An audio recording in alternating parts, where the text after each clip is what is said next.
Welcome to Daily Scripture Reading. I do not own the rights to this music. These are scriptures on deliverance. Deliverance, the action of being rescued or set free. It's liberation, release, freeing, rescue, or delivery. I will read the King James Version of Judges chapter 8. And the men of Ephraim said unto him, Why hast thou served us thus, that thou callest us not, when thou wentest to fight with the Midianites? And they did chide with him sharply. And he said unto them, What have I done now in comparison of you? Is not the gleaning of the grapes of Ephraim better than the vintage of Abiezer? God hath delivered into your hands the princes of Midian, Oreb and Zeb. And what was I able to do in comparison of you? Then their anger was abated toward him when he had said that. And Gideon came to Jordan and passed over, he and the 300 men that were with him, faint, yet pursuing them. And he said unto the men of Succoth, Give, I pray you, loaves of bread unto the people that follow me, for they be faint, and I am pursuing after Zebah and Zalmunna, kings of Midian. And the princes of Succoth said, Are the hands of Zebah and Zalmunna now in thine hand, that we should give bread unto thine army?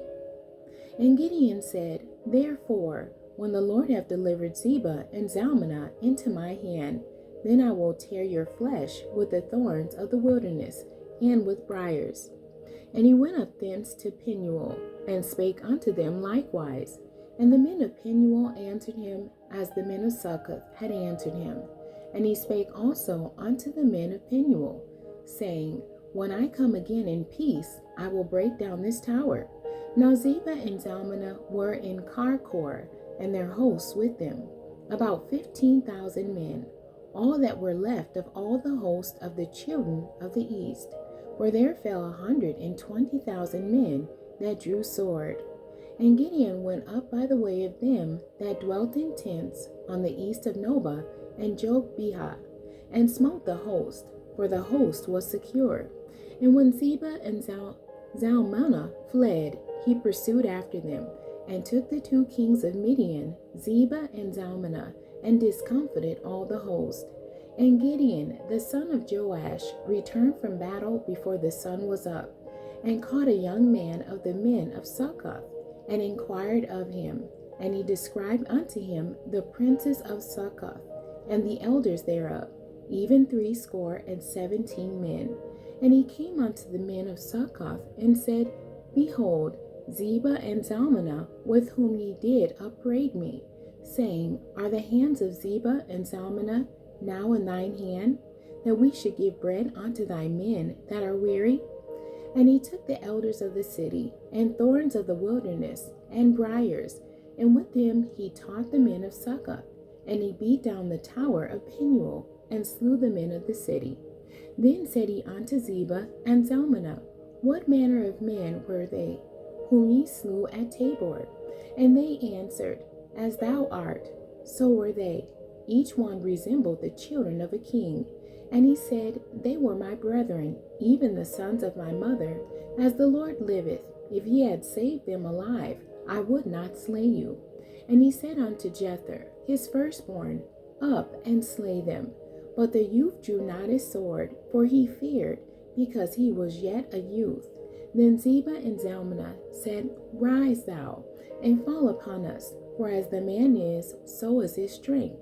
And Gideon arose and slew Zebah and Zalmunna, and took away the ornaments that were on their camels' necks. Then the men of Israel said unto Gideon, Rule thou over us, both thou and thy son, and thy son's son also, for thou hast delivered us from the hand of Midian. And Gideon said unto them, I will not rule over you, neither shall my son rule over you. The Lord shall rule over you. And Gideon said unto them, I would desire a request of you, that you would give me every man the earrings of his prey. For they had golden earrings, because they were Ishmaelites. And they answered, We will willingly give them. And they spread a garment, and did cast therein every man the earrings of his prey. And the weight of the golden earrings that he requested was 1,700 shekels of gold, beside ornaments and collars and purple raiment that was on the kings of Midian, and beside the chains that were about their camels' necks.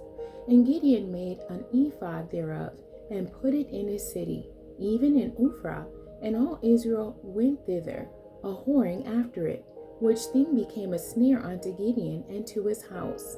Thus was Midian subdued before the children of Israel, so that they lifted up their heads no more, and the country was in quietness 40 years in the days of Gideon. And Jerubbaal the son of Joash went and dwelt in his own house.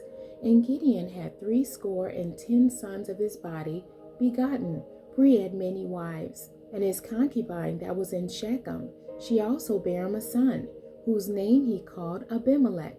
And Gideon the son of Joash died in a good old age, and was buried in the sepulchre of Joash his father, in Ophrah of the Abizarites. And it came to pass, as soon as Gideon was dead, that the children of Israel turned again and went a whoring after Balaam, and made Baal-bereth their god. And the children of Israel remembered not the Lord their God, who had delivered them out of the hands of all their enemies on every side. Neither showed they kindness to the house of Jerubbaal, namely Gideon, according to all the goodness which he had showed unto Israel. The end. God bless you, and thank you for joining me today.